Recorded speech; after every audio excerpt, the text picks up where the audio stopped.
The secret plans. Anna's parents worked in a carpet cleaning company.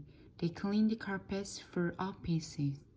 Sometimes they need to work in the evenings when everyone had left the office. At times like this, they would take Anna with them.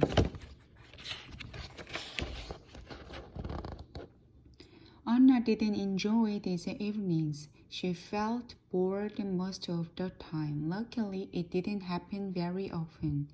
While her parents worked, Anna would find somewhere to sit and read a book by herself. "Don't touch anything," her mom would say.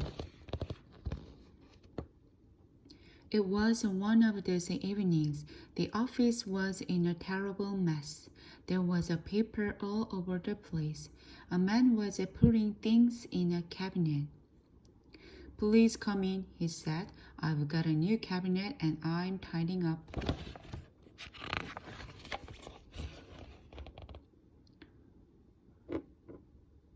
"We need to clean the carpet. What shall we do with all this paper on the floor?" asked Anna's mom. "Oh, it's a waste paper. I will chuck it out in a minute," said the man. Anna picked up some big piece of white paper. They were only written on one side. She asked the man if she could have them. "Of course," said the man. "I don't need them anymore." He looked in his desk and took out some pens. "You can have these too," he said. "Then you can sit at my desk and draw a picture." "Thank you very much," said Anna. She gathered a piece of paper and rolled them up. The next day, Anna took the paper to school. "Where did you get all that paper?" asked the Chip. "I went to an office with my parents yesterday," said Anna. "It's got lots of waste paper. It's only written on one side." "We can use it as a scrap paper in class," said Bee. Mr. Johnson was pleased with the paper. He gave some to Mrs. May and he asked Anna to help him cut up the rest. "We can take it to the zoo," he said. Anna held up a piece of paper. "Why does it say top secret on this one?" asked Anna. "I don't know," said Mr. Jones, "but I guess it's a waste paper now." The school bus had arrived. Before the class got on, Mr. Jones spoke to the children. "Our last trip to the zoo was spoiled by the rain," he said. "This time nothing will go wrong."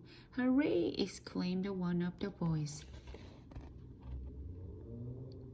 "Work in groups," he said, "and find out all you can about an animal. Draw a picture of it and find out what it likes to eat." "I wonder if tigers like sandwiches," Chip said to Nick. "I guess they like a crispy better," laughed Nick. Back in the office, the man who had given Anna the paper was in trouble. He had lost some very important plans. He looked in his new cabinet, but he could not find them. The plans were top secret. They were very important. The man had to meet with some very, very important people. The officer asked the man for the secret plans. The man slid down in his chair. I can't find them," he said. His voice trembled. "What?" shouted the officer. The officer called the man into her office. She was cross. "Try to remember where those plans are," she said sternly.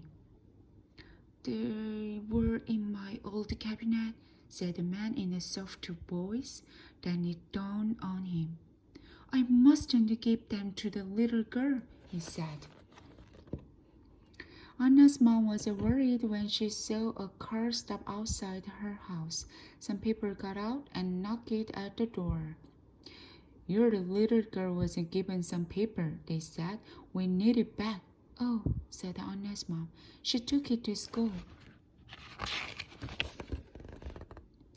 Back at the school, Kipper was pleased. He had painted a picture of Mrs. May and he thought it was very good. Everyone in the class had done a painting, but Kipper thought his picture was the best.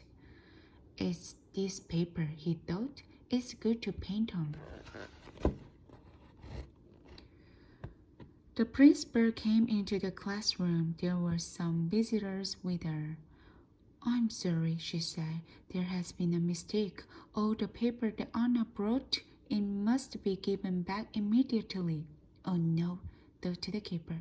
That was my best picture. At the zoo, the children were enjoying themselves. Anna's group went to the tiger park. William and Anna were writing about them. Nick and Biff were drawing a picture.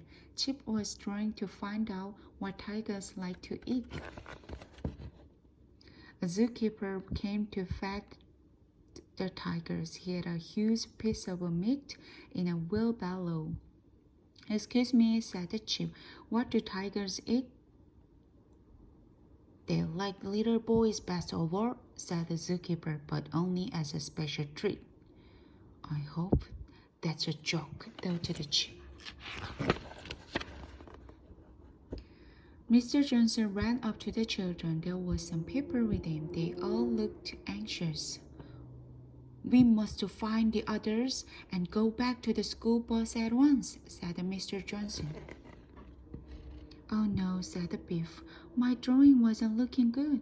What's wrong? Asked Nick. There has been a mistake, explained Mr. Johnson. The paper that Anna brought, it wasn't scrap paper. It was something very important. A policewoman spoke to the children. It's very important that we find every piece of paper, she said. I hope you haven't thrown any away. Chip and Nick had thrown some away, so they went and looked in the bins. The children had to get back onto the school bus and go back to school. This is the second time our trip to the zoo has been spoiled, said Biff. I was really enjoying it. I don't know why we couldn't stay, said Nick. We gave all the paper back.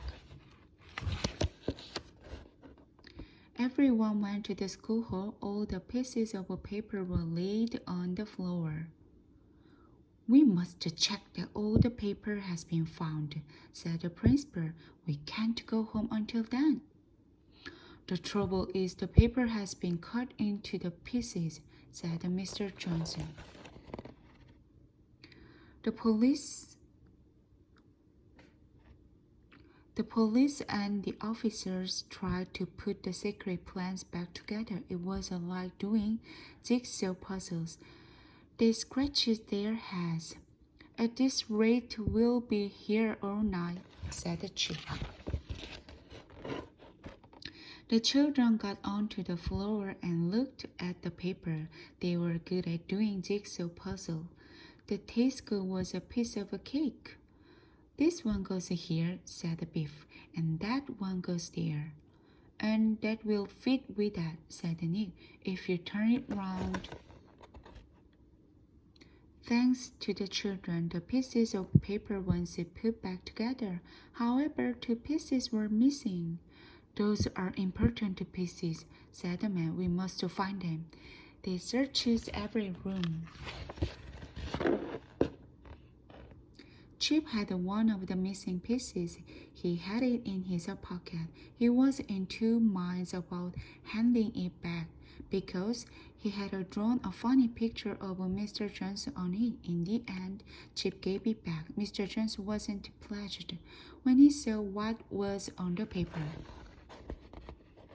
The last piece still had to be found. Anna knew where it was. She didn't want to tell because she had made a paper plan out a bit and had flown it out of the window. In the end, Mr. Johnson had to climb up a ladder to get it down. Now that the secret plans were found, the police and officers were pleased. However, the children were annoyed. "Our day at the zoo was spoiled," said Nick. "We had to go home late," said Chip. "And I lost my picture. That was my best picture ever," said the keeper. A week later, a lorry came to the school. It was full of paper. The children helped unload it. The paper was a present to the school. The officers wanted to say thank you to the children for helping to find the secret plans. A week after, Mr. Johnson gave the class a surprise. A school bus came to take the children to the zoo. "I hope nothing goes wrong this time," said Biff. "It's not likely to rain, and we're not bringing any paper with us this time," laughed the Mrs. May. The children had a picnic at the zoo. They had a good time. "This makes up for the spoiled trips," said Chip. "What a super picnic." "You'll be able to finish your project later," said Mr. Johnson. "Yes, and I know exactly what tigers like to eat," said Chip. On the way to the Tiger Park, the children went past the Elephant Park. Anna looked at a man who was cleaning it. "He looks like the man who gave me all that paper," she said, "but he couldn't be. Why would he be working in the zoo?" The